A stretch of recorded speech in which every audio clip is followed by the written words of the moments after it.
Thank you all for joining ELT Live this afternoon. Really appreciate you doing so. And before I give my introduction, I suppose what I'd like to say first off is please could you encourage and support your colleagues out wherever you're working to listen again to ELT Live if they're able to, or to share with your colleagues in your homes, schemes or offices. Because this is the endeavour here is to have a communication that is as widely accessible as possible for everybody out in MHA. So yeah, please can I encourage you to do that. I want to focus my input today, and I'm aware that we've had a considerable number of questions on Slido, which is really good, and colleagues from ELT will be responding to those. But I want to focus primarily on the situation with regard to the increasing numbers of cases of COVID that are rising in the country, and also obviously the political developments that are taking place in tandem with that. I am sure, like me, the rest of you have been watching as the numbers are going up and being reported. At MHA, we have also seen our own figures rise. We've had around 70 staff, 40 residents have tested positive in recent weeks. I'm really thankful that only about a quarter of those residents and colleagues are showing symptoms. And until today, we had been really fortunate that we hadn't lost any residents to COVID since mid-July. Sadly, however, this morning we have lost 3 of our residents, one at Cedar Lawns and the other 2 at Western Queensway. And our thoughts and prayers obviously go out to their families, but also to our colleagues.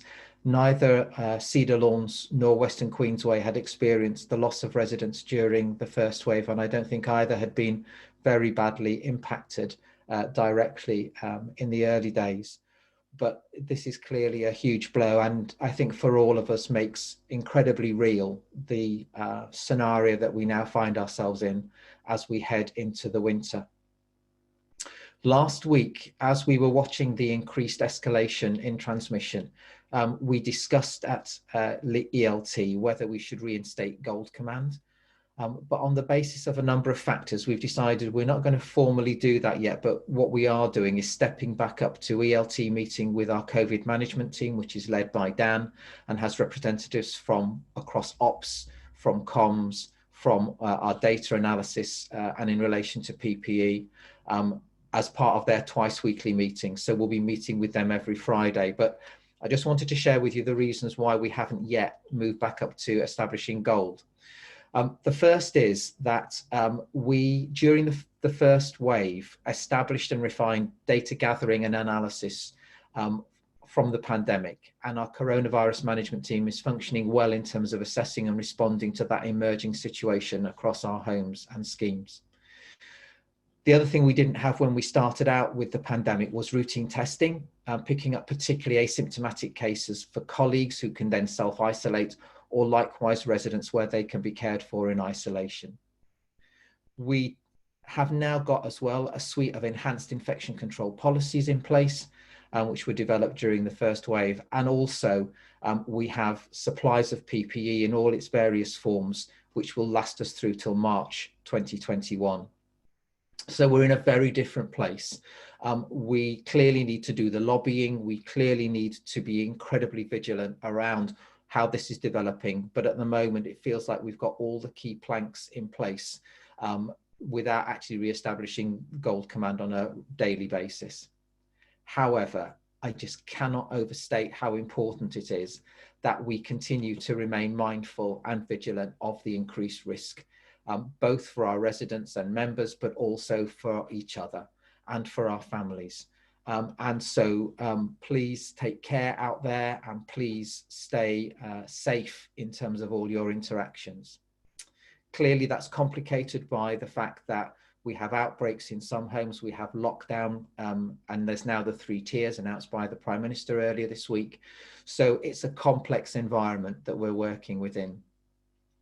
And before I kind of finish on this, I just want to acknowledge something. And I was on Radio 4 this morning talking about the visiting for relatives and our residents. And it's clearly building up a head of political steam. And we have taken a position that we would advocate a relative for each of our residents being tested, so that it would make the visiting arrangements more reliable, more robust, so that there could be a level of frequency in that. Clearly, there are a whole range of practicalities and logistics around how many people could visit, even if they were tested, what the implications were if we were in lockdown or in outbreak, when clearly people couldn't still come into the homes. But it would certainly improve the safety of those visiting arrangements. However, what I know from what goes across Dan's and my desk in terms of complaints, but what I know from talking to managers, and particularly from conversations I've been having with Dan, is just the incredible pressure that is on our staff and colleagues in our homes as they field so many of these conversations with relatives and residents about the lack of ability to have more enhanced visiting or have visiting in place when we're in lockdown arrangements. And I know that's taking a significant toll in terms of both the time, but also just the emotional wear and tear, as well as dealing with the anxiety and uncertainty of what's currently going on. So Chris is going to talk a little bit later about some plans we've got to try and provide some enhanced and additional support to you in that respect. But I suppose I just wanted to let you know that we appreciate everything that you're doing in this respect, because you're not only providing the care, but you're being the nurture in our homes, and you're also having to nurture and support so many relatives as well. So thank you for everything that you are all doing out there, not only in our homes, but obviously in retirement living, in our communities services, and also all our colleagues at Epworth House. So thank you for all your continued dedication, your efforts, and please know that we are doing all we can to try and coordinate the support the organisation needs, but also lobby for the support that the organisation will need from the broader political spectrum to make sure that we are able to weather and work through what feels a very uncertain time coming up as we go into the autumn and winter. I'm going to hand over now to Dan to talk through a number of issues that have been raised on Slido in terms of operations, and to give you a bit more of a broader context as well. Thank you. Thanks, Sam. Hi, everybody. Just before I go into the detail of that, I just want to, I suppose, echo some of what Sam said there. I think it's really worth reiterating that the COVID management group that we've continued on as a kind of subset of what was Gold Command absolutely maintains that being prepared for a second wave and supporting you all out there is the #1 priority. And there's lots of questions are coming through on the Slido about things like staffing levels and occupancy and the everyday business of operating as a care provider. I think all of those things are vitally important, but mustn't take away from the fact that being prepared for and responding to this second wave that's undoubtedly coming through in larger society at the moment has to remain our #1 priority. That being said, on a personal level, I think we go into this second wave and I feel a certain level of confidence, might be too strong a word, but more confident than I felt with the uncertainty going in first time round. I think, as Sam said, the fact that we've got testing in place and testing is clearly working, and we can see that as we look at our stats and how the virus is spreading. The fact that we've got stronger infection prevention control measures, that we are clearly ready in terms of our PPE, and Andy, I think, will talk about that a bit more as well.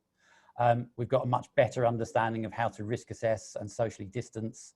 And I think the fact that we had such an impact first time round, that I honestly believe that there will be a certain level of protection and immunity amongst our resident population. That remains to be seen. We shouldn't take that for granted and can't, but it gives me some hope that we won't be impacted as significantly as we were first time round. That being said, as and when this virus hits us in the second wave, and there's no doubting that it will to one extent or another, regardless of whether it hits us in the same way it did first time or in a more measured way or in a different way, the impact on those individuals when it comes through will be no less than it was first time round. And I suppose in that spirit, my thoughts are absolutely with those people who have lost residents today. And I've also got no doubt that that won't be the only time that happens. So that will absolutely be my priority and our priority going forwards. Turning to the more kind of detailed matters that have come up on Slido, I'll go through a number of them that are kind of operational in nature. There's a number of comments and questions around administrators and admin managers, particularly reflecting on an increased workload and the impact on you in terms of the new systems that have come into play and what we're doing about that. I have to say, I hear the message. It's not a message and a conversation that I have been having with you over recent weeks and months. So I'm going to be absolutely honest in saying it's a new message coming to me.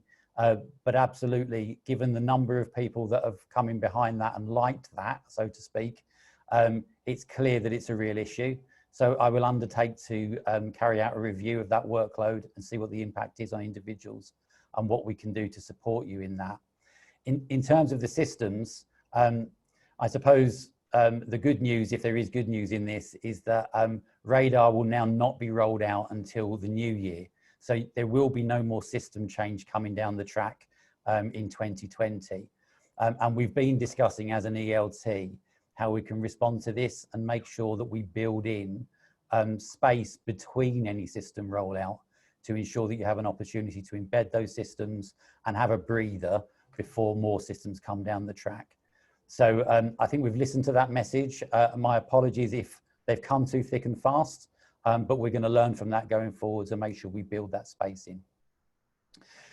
I'm going to turn to a number of questions that have come through around staffing levels, and there's some queries in here about the fact that we've become task focused, and I think that in some ways that's inevitable given the tasks that have changed and the routine testing that is now taking place in homes. In terms of staffing levels, we have looked at those, as you will be aware, and we've introduced our dependency tool that aims to provide a guide to the number of staff required on shift, given the level of occupancy and the level of dependency of those individuals in the home. It needs to be taken as a guide, and if that level of staffing is insufficient for your needs, then you need to liaise with your area managers and raise that as part of the current budget setting round to make sure that we get that right. Like I say, the dependency tool is there to guide you in terms of the number of staff required on shift, but as is coming through in the questions, we also need to make sure that there are sufficient staff in the system and within our headcount to cover for holidays, for training, to make sure that there's sufficient flex for supervision and absence management. And we'll pick that up as we go through budget setting and make sure we get that right. The dependency tool itself is being reviewed. So it's been rolled out and it's immediately being reviewed to make sure that it's right, and where it's not right, we're going to adjust that. Fiona Kane is leading a project to do a review of kind of daily care requirements and a daily care diary, which will then test against our dependency tool to make sure that the calculations in there are accurate and reflect the needs of our residents. And I think probably the last thing that I would reflect on in here is prior to the virus hitting us, kind of back in January, February of this year, our staffing costs as a percentage of our revenue was about 59%. When you look at our staffing costs as a percentage of revenue now, they're at about 64%. So they've increased in relation to our resident population and income by about 5%. Now, I'm not saying that for any reason other than to just demonstrate that actually we haven't flexed down our staff at the same rate as our occupancy has reduced, but clearly we do need to be aware of those ratios, and we do need to make sure that we live within the costs that are affordable.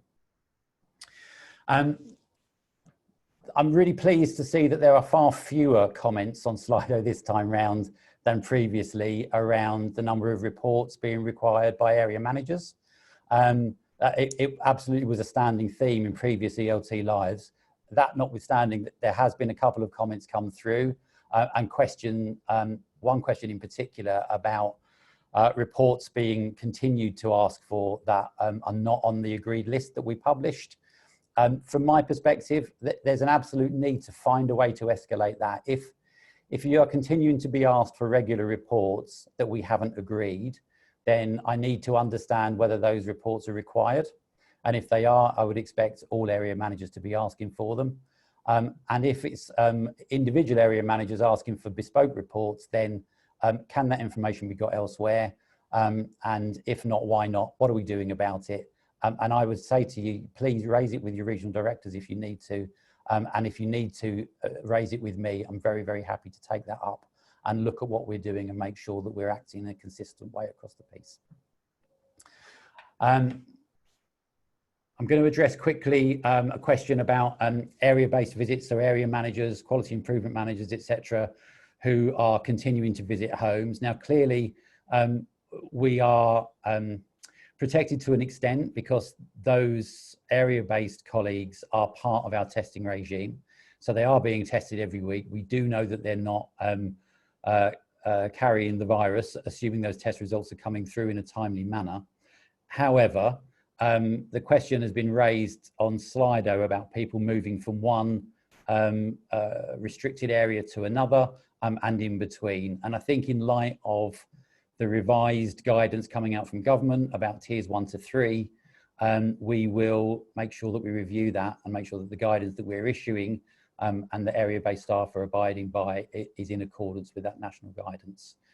And the other area on that, just to pick up again, there was a comment on here about those field-based staff, so area managers or quality improvement managers, I'm not sure which, being seen not abiding by our PPE guidance.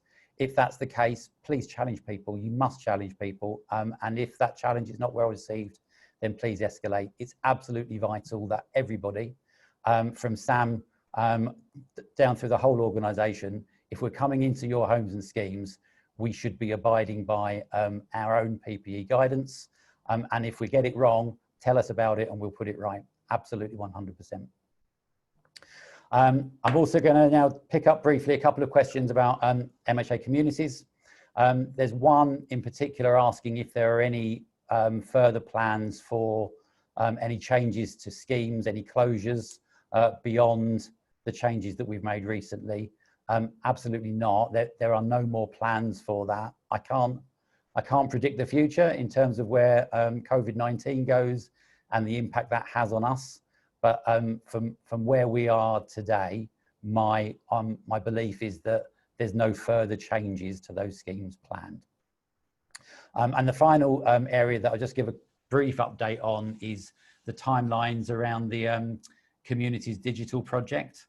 So just so that you're aware, in terms of this year and what we're doing right now, is we're in the process of recruiting the core team, bringing the skills into the organisation that's going to enable us to take MHA digital communities forwards. We're in the process of creating the studio base that team's going to operate from and beginning that engagement with our key stakeholders and partners. As we go into 2021, we will be working on developing those partnerships out, internal partnerships and external, to form all of the core content that's going to be available through the digital channel. So that will be advice channels with external partners, a music therapy channel in partnership with the music therapy team, green care content and channel. And as we go through the course of 2021, and once we have that internal expertise in the organisation, we'll then be building out that platform, which will be available both to our care homes and our retirement living schemes and to external partners and our communities members by the end of next year. Okay, those are my questions that I needed to respond to, I think. So I'm going to pass over to Anna.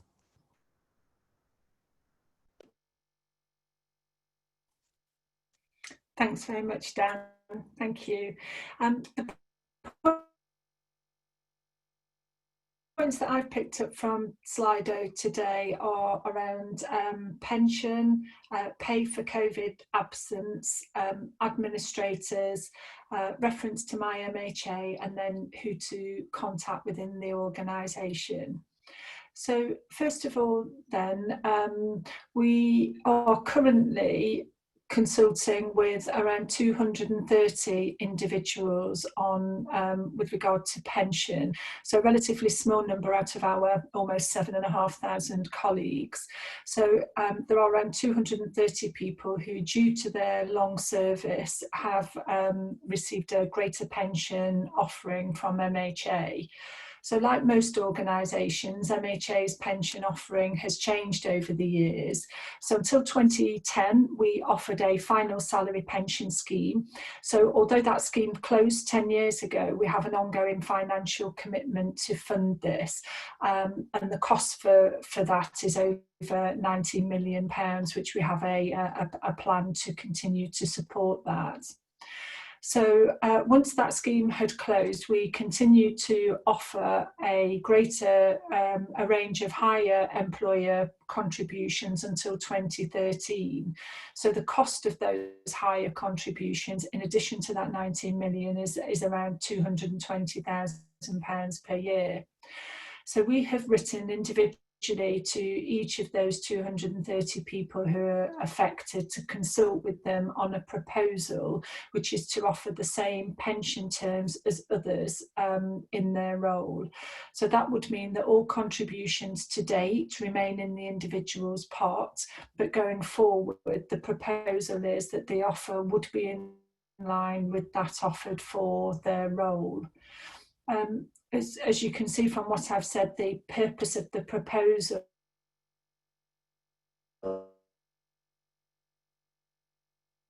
is both to reduce the additional costs and in the same role receive the same terms as their colleague, irrespective of the length of service. So the consultation is for 60 days, and we are collating feedback from those affected and responding to the points, and then we'll come back with a final decision at the end of that consultation period. The next point is around pay for people who have COVID and the support for them. What will they be paid? So MHA has committed to paying 100% for people in our care homes and schemes who need to self-isolate, either because they have COVID or because they have symptoms and are awaiting a test. So I'm sorry if that's not reached all of you. That's recently been communicated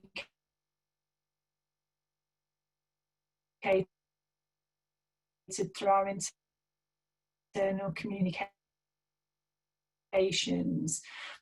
through local authorities supports MHA until the end of March 2021 in the first instance. So that commitment to support people who either have COVID or have symptoms and are self-isolating in our homes and schemes will be supported for that period up until the end of March in the first instance, at which point then we'll review as we know more as we get nearer to that point.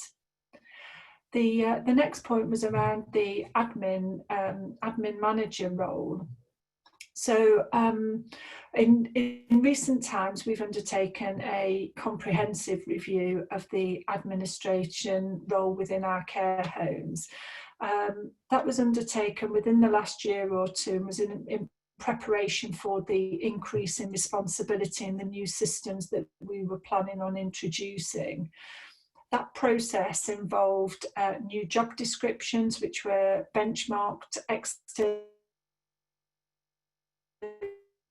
in the market and led to a straighter to admin manager role in care homes.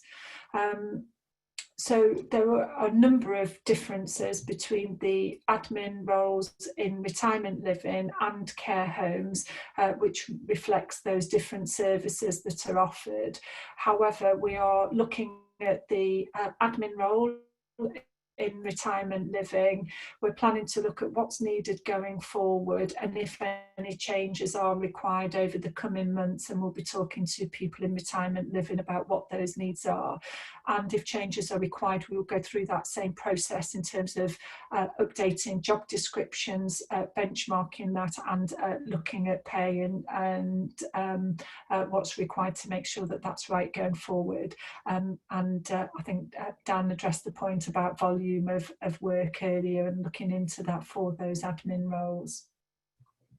So moving on to my MHA, we had a few comments about the new people system, and I think we definitely can't ignore the fact at the time at which we had to launch MHA people in my MHA, and everyone's focus was and still is on supporting residents and colleagues with managing the pandemic, and we know that obviously that remains an issue.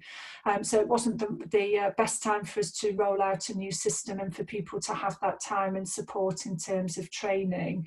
So what we're looking at as part of our continuous improvement phase for MHA people is a review of how that's landed and how it's working for you. We've reached out to all those people who use it on a regular basis and looking to understand how we can improve that experience and ensure that we are compliant at all times in terms of our recruitment and our people processes. So we are committed to supporting everyone and feel confident then that the work so far that we've undertaken in terms of listening to our people, pulling together those different issues, whether they relate to processes, to people, or to the system itself, we're looking at prioritising those, starting to action the points, and then use that for further development to enhance the user experience, so the experience that we have when we use that. Another point was around people are unsure who to contact with following the changes that have taken place recently. So each lead has, so each member of the senior leadership group has communicated out the changes as they've been effected.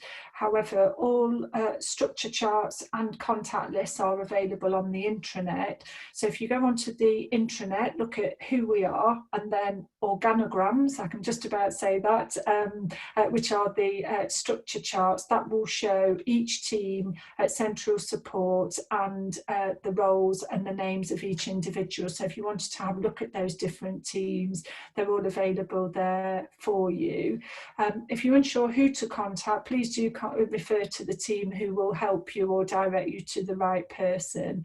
And there is OST in the background if you're not quite sure which team to contact. I just wanted to say, and it was a reflection really of the number of changes that we've been through, and with those changes within the organisation, was to recognise the difficulty that we're facing both in dealing with COVID and its impact. And I did want to say thank you for all that you continue to do, and to echo the comments really from Sam and Dan around that working together we can continue to support each other and those we care for. So I did want to say thank you for that.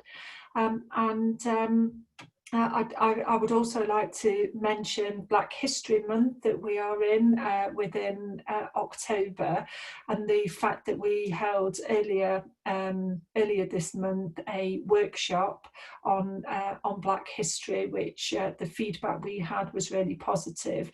The materials are available, and MPASI has issued more materials and resources that are available, and we'll continue to do that throughout the month. So shop materials, if you haven't had a chance to do so, I think it's really informative and thought-provoking, and some really important issues, and I'd like to say thank you again to all who took part.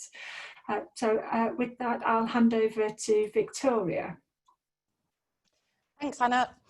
So I'm going to update you on our financial performance for the first 6 months of the year, so our first half, which have clearly been very challenging for all of us. However, during that time, we've generated 8.5 million of net surplus, which has been primarily generated by care homes, which have delivered 2.7 million. The receipt of local authority and government monies has delivered 6.3 million. Retirement living operations have achieved 0.4 million. Housing for sale have delivered net surplus of 1.3 million. Fundraising have put 1.8 million in the bank.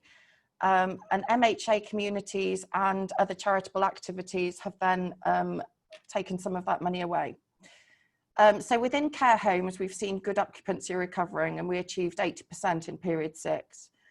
We're now seeing that inquiries are plateauing during September and into October, despite our best efforts, which is a consequence of increasing fears of the second wave, more local restrictions, and the reduced restrictions we're needing to comply with.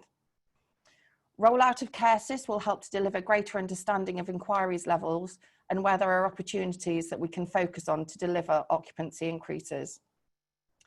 Within retirement living, we're seeing increasing occupancy, and they achieved 89.5% in period 6, which has been driven by increasing rental admissions over the last couple of months. Across operations, we're continuing to see good control of staffing, as Dan mentioned, with agency usage continuing to be low. Housing for sale continued to perform well, with 3 units sold in September and 11 reservations taken. We need to be aware that transactions are likely to slow down as local lockdowns increase. Fundraising have also been successful in the month, achieving income of just under 400k, again driven by legacies and successful grant applications. So unfortunately, it looks like the second half of the year is also going to have its challenges, with a second wave unfortunately looking inevitable. So we're in the process now of pulling together a forecast to the end of the year to understand our full year position. Finance are also in the midst of the budget process, so depending on your role, you may be asked for some input into that. Just to update you on CareSys, I'm pleased to report that the rollout is nearing its end. We've had positive feedback about the benefits of the system regarding residence monies, the self-serve elements giving accessibility to information, as well as the benefits we'll have from greater inquiries information.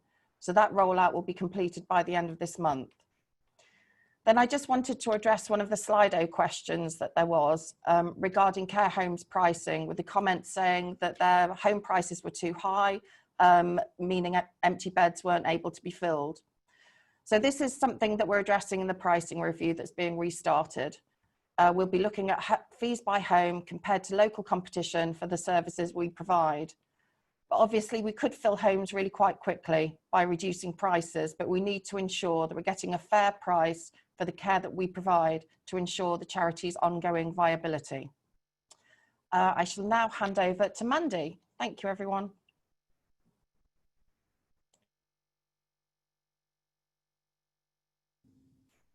Thank you, Victoria.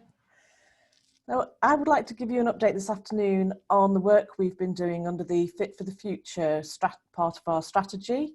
As a lot of you will be aware, we've been doing a lot of work recently on improving our corporate assurance framework, and in particular, a new framework of risk registers, which cover all operational areas and then feed into the ELT and the strategic risk registers that are reviewed by board.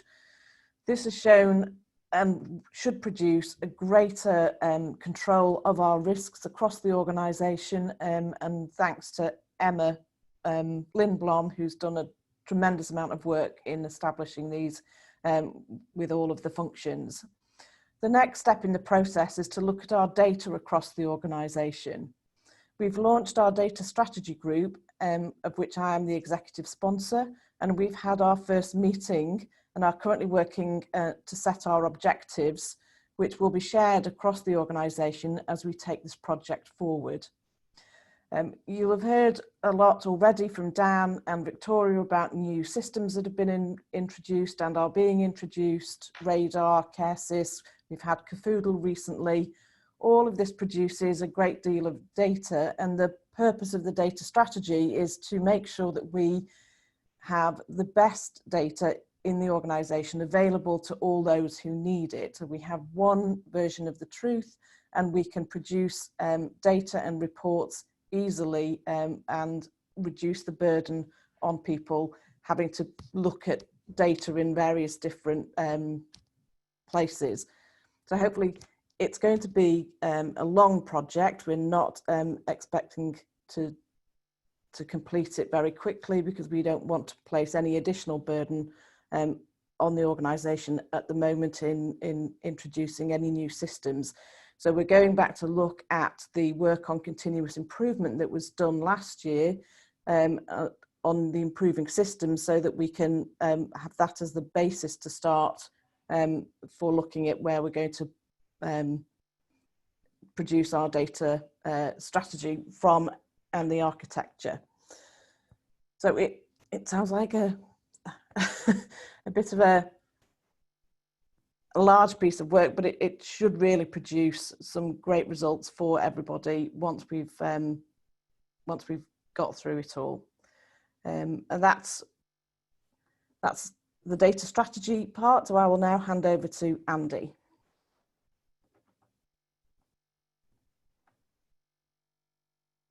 Just try to unmute myself. Thanks, Mandy. I've got a range of questions to cover. The first is around attendance at Epworth House, and I'd just like to reiterate that, again, our policy, our plan is that people should work from home wherever possible, but where people do need to be at Epworth House for efficiency reasons or for wellbeing reasons, or face-to-face meetings, etc., please agree that with your line manager to make sure that it's in line with our general policy. And it's also important to remind people that if somebody isn't comfortable with the request to work within Epworth House for a particular reason, please say so. Please flag it with your line manager, have a discussion with them about it. We've established that the majority of work we can do can be done from home, so there are usually ways around it, but please flag up if people are uncomfortable about coming into the office. It's also important to remain a little bit flexible as the various tiers of lockdown are shifting. So again, where there are any travel restrictions in the location that you're actually living or travelling from, or indeed if there are travel restrictions within Derby, again, please don't go against those restrictions. Stay at home and in line with those. On the subject of working from home, there's a few comments around the working from home allowance and the potential to pay such an allowance. We've got a working group looking at formalising the ad hoc arrangements that we put in place very, very quickly. I think it's fair to say that we were not planning to go down the route of working from home prior to the COVID outbreaks, but we now need to get on with it and actually formalise that, get the best out of it both for our colleagues and for the charity, and make sure it is workable in the longer term. Part of that is ensuring that colleagues, and that's both Epworth House colleagues and MHA community colleagues, are able to work effectively from home, and that they've got the right tools, the right kit and the right support to be able to do that. And that's a piece of work that is actually starting over the next coming weeks. We will be reviewing terms and conditions as part of that, and considering a work from home allowance. But we need to be honest, we need to be open, and we need to do that in the context of our current financial and projected financial position. We can't guarantee we'll be able to introduce an allowance, but it is something we are reviewing seriously, and we are certainly aware of the range of different circumstances that people are facing. We know that it isn't the same for everybody as well. There's a question around about IT, and I think there's an acknowledgement that IT is absolutely fundamental to just about every activity we undertake nowadays. Nowadays, that makes me sound, that shows where I've come from in terms of IT. It is fundamentally important. We've invested significant investment over the last few years to try and improve the infrastructure, and considerable improvements have been made. But equally, we're aware that there are areas where the experience isn't quite as it could be or should be. We're going to look at those areas, specific homes, to ensure that we can get those issues sorted and get IT right everywhere. Please flag up any issues that people have, be as specific as you can in terms of the issue, so that we can actually address them, and we commit to do that. An interesting question around PPE, deliveries and oversupply. I think it's a very valid question. It also shows how we've moved on from March last year, where oversupply was the last thing on our minds, and undersupply was my 24/7. It was the issue that was burning from as far as I was concerned. We're in a really positive position now. So I think Sam mentioned earlier on that we've got stock in place through to March next year, which is very, very good. We do need to supplement that though using the government PPE portal so we can build our resilience beyond that, and so encourage homes to order as and when they can each week to build up that stock. The question though is a very serious question about oversupply to certain homes that perhaps you haven't got somewhere to store the stock that's coming to you. Well, the central deliveries should be responding to your needs and to your stock levels that you're flagging up. If for some reason that's breaking down and we're not factoring that in, flag it up to us, let us know which homes it is, let us know what it is you're receiving that you don't need, and we can make sure that we don't keep sending it out to you. So yeah, but say how we've moved on since March last year, but a very valid question. I think that's my areas covered, and so I'll just move on to Chris. Thank you, Andy. Just reflecting on what Sam began ELT Live with today, I think probably with colleagues in ELT, when Dan shared the news this morning that we had some 3 deaths were attributed to COVID-19 across our services, it's a bit of a heart sink moment, certainly was for me, after many, many weeks where we weren't recording any deaths. And I know from colleagues in the field, it may feel a dispiriting moment. But as was also said, we are in a very different place. Andy's just commented there about our PPE supplies and so on. I heard somebody say recently, this isn't a marathon, it's a steeplechase. And there is that sense that we are both running and having to up and lift our game at certain moments. It's not something we would necessarily, well, we wouldn't be choosing to be doing, but we're having to do. And I just wanted to say, remind us all the importance of self-care and care of our colleagues and well-being, and being mindful of people around us, and encouraging one another in this very demanding time and what appears to be possibly the beginning of a new phase within the pandemic. Unfortunately, this is something we are going to have to contend with, and I'm certainly keeping all colleagues in my thoughts and prayers as things develop in the coming weeks. It can be an anxious time, and I think that's one of the things we need to support one another with, even if we're not facing something directly. It's the possibility of those things that can lead us to be anxious. And there's lots of resources about well-being on the website, and I'm sure you're familiar with those, but do ask if you're not.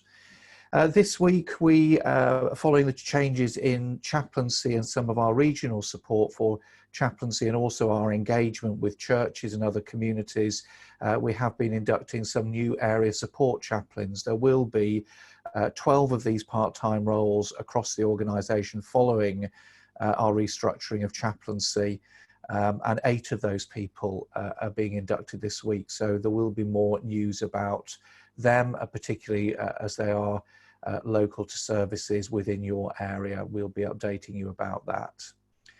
And Sam mentioned that I would say a little bit just for a moment on visiting pressures, and it's so tough, isn't it? Because we can understand absolutely why relatives want to be, and friends and family want to be with somebody in our care, but we're also very mindful of the need to ensure safety and to behave in a responsible manner. But it's really, really hard to hold that balance and that tension.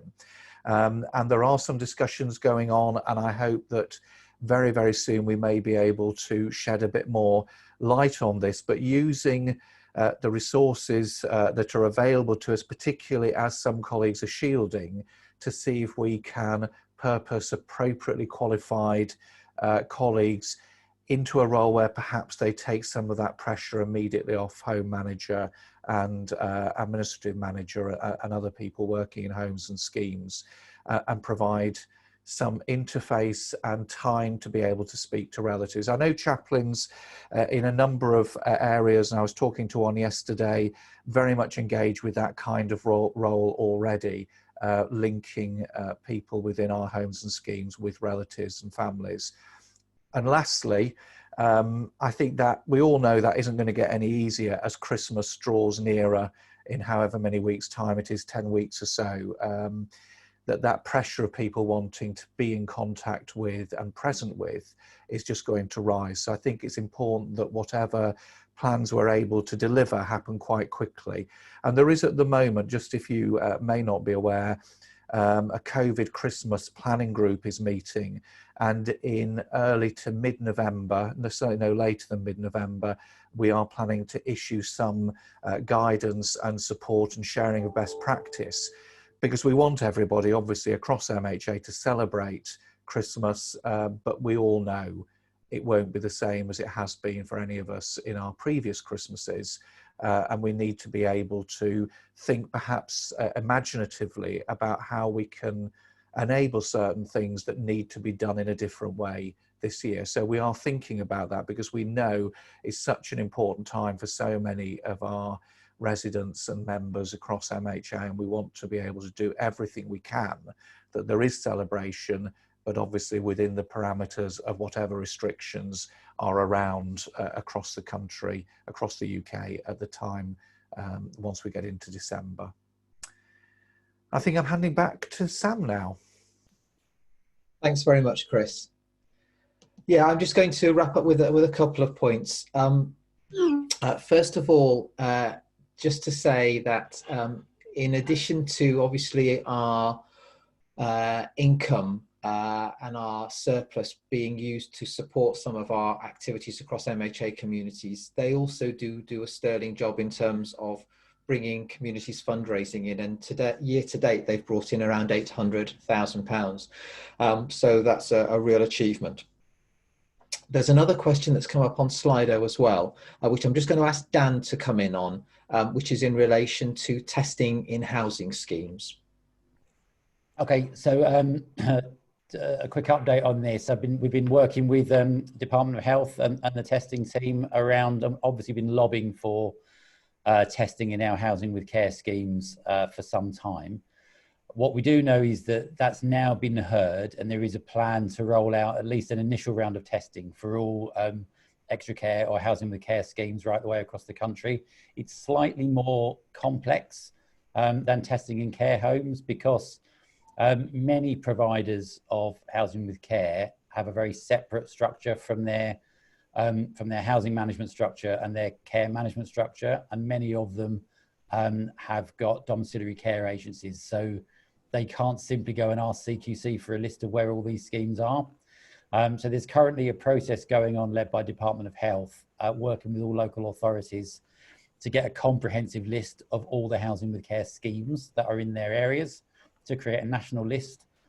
My understanding is that will be done by the end of October, at which stage all housing with care schemes will have an initial round of whole scheme testing. And based on the outcome of that and the prevalence rates that they find, they'll make a decision as to whether they move into routine testing or not. So I think we know as much as anybody else at this stage, and we're part of the conversation, and we're working hard to make it happen. Thank you, Dan. There's another question come in, which I'm not going to do other than say, yes, we will take it away and look at it. But somebody's put in relation to the visiting issues that I and Chris have talked about, is somebody's asked, could we have a template letter about responding to relatives revisiting questions? And could it be standard and follow government guidelines with a space for each home for specific details? We will look at that, certainly. I know we've issued guidance already in terms of visiting, and both in terms of the practicalities and the principles surrounding that. Clearly what we're in is a real dilemma at the moment, because I know from talking to Dan, I think around 20 of our homes have got outbreaks, so that's 2 or more cases tested positive. We've got about another 20 of our homes where there are degrees of restriction on visiting due to local lockdown the tier 1, 2, 3 arrangements that are now in place and were something similar before then. So we clearly need to be mindful of that, but I will certainly share and talk with Dan about whether we can produce something that can be supportive in that context. Two then final things from me. The first is our next ELT live, we're scheduling for the week commencing the 16th of November. That will fall after our MHA conference, which is on the 4th and 5th of November, and also after our 2-day away day with our board, which is always a kind of significant point in the year. So it will be appropriate time, week commencing the 16th, to feedback on both of those. And just to say that for those of you who won't be at the conference, and it is a virtual conference, obviously, in terms of making sure that we keep safe and follow the principles and practices of social distancing. The focus of it is leading in uncertain times, because we recognise that there are a whole range of issues to do with COVID that we don't have control over, but there are a range of practical measures that we can respond to and follow to try and keep ourselves safe. But also there is a huge contingent of issues around how we get through this as one MHA, and how we, who are in positions of responsibility, accountability and leadership, help the whole organisation to move forward and to hold itself safe and to hold itself with hope as we move through the next months. And realistically, I don't know about you, but I'm kind of thinking next March, maybe before, you know, we get some clear water, hopefully either with a vaccine or with the subsiding. We don't know, to be honest, how severe this is going to be. Certainly, it hasn't hit us in a colossal wave tsunami that it felt like it did back in March. But clearly, with the terrifically sad news today of our first 3 deaths for the second wave, you know, we cannot take anything for granted about how this is going to move forward. So we are going to be focusing our managers conference on that, and hopefully that will prove helpful. Because it's virtual, also we'll be releasing a whole range of materials from that, which everybody will be able to access in one form or other through the website, and hopefully will be able to be shared with teams and encourage people in terms of how they continue to support each other. And touching on that, a couple of issues that came up in one particular question that came up on Slido was about a couple of colleagues saying that they were struggling to feel heard or raise issues with their manager, and then to go above that person. I have said on numerous occasions just how important an open culture and a supportive culture and an inclusive culture is in MHA. I don't want to be in an organisation or to be part of leading an organisation where people don't feel that they are heard, even if sometimes the answer isn't what they would hope for, but where people don't feel open. There's an openness to hearing, to responding, to encouraging people to speak out. So if you are one of those colleagues who does not feel that they are able to talk to their immediate manager, please do go to the manager above them who they report to. Or if not, please go and use the whistleblowing system that we have in place. There are posters in all our homes and schemes and offices, or contact Anna, who has overall responsibility for our people, or myself, or any other member of ELT, because we do not want people to feel unheard in this organisation. Nor do we want people to be concerned that in some way there will be repercussions which mean that they are left fearful of ever raising anything again. So on that note, I just want to reiterate the thanks of all colleagues on ELT and our board for everything that you're doing at the moment. And to end with a really positive note, which is going out in my midweek comms today, which is that through the Your Care rating mechanism, our residents and their relatives have voted us the top large care home provider in the country. 9.6 out of 10, I think, if memory serves me right, is our accreditation within that scheme. It's very well recognised, and it's one where we encourage our residents and their relatives to participate in, and to come out of that as number one at this time with everything else going on is just such a huge credit to everybody who is working both within our homes directly, but also in the other services supporting them and around them. So thank you, everybody. Do take care, remain vigilant, stay safe, and please take care of each other. Take care. Bye-bye.